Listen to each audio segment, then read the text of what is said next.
you would be amazed to see the level of discussion that was going on when between the legislators of East Pakistan and West Pakistan.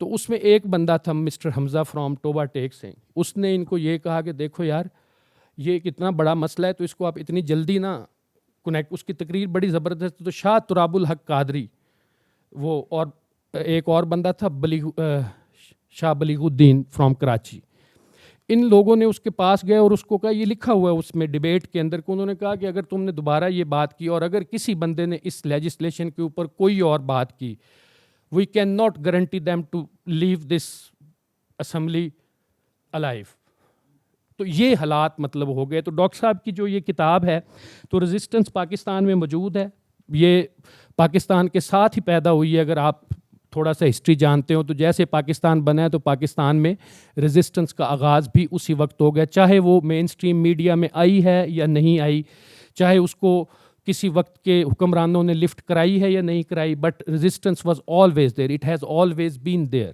اور اس میں مطلب جو ہے we should be proud of that legacy of Pakistan. اور doctor صاحب نے جس طرح ان چیزوں کو ہائی لائٹ کیا ہے، آئی ہوپ کہ جو ریڈرز ہیں وہ ان چیزوں کو پڑھیں گے and they will be very enlightened about the history, politics, mixing of religion into the politics, about the left politics, and if you want to understand the international perspective which actually operated during Cold War era, تو doctor صاحب نے اس پہ بھی قلم اٹھایا ہے کہ کس طرح وہ سارا کچھ چل رہا تھا.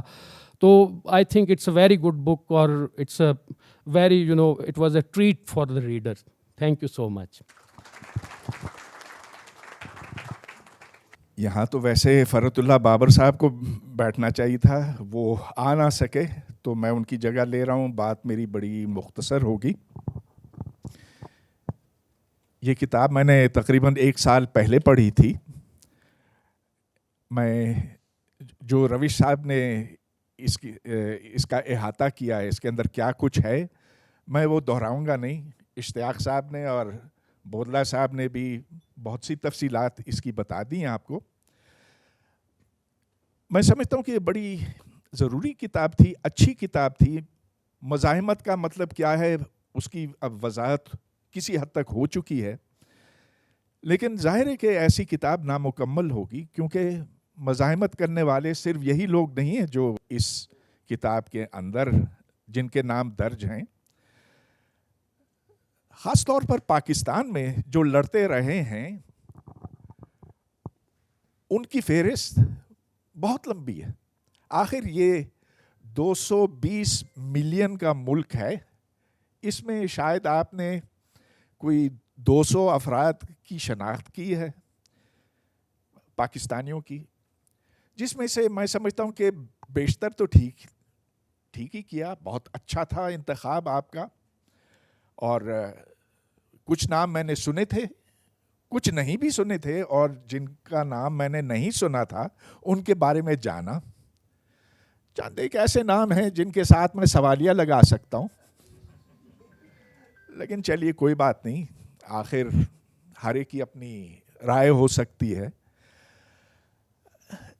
جو چیز مجھے لگی کہ ہم جہاں پر ہیں اسلام آباد میں، تو ادھر کی تاریخ میں، ادھر کی واحد یونیورسٹی کی تاریخ میں، واحد اس زمانے کی وہ باتیں اس میں سے غائب ہیں، نہیں ہیں.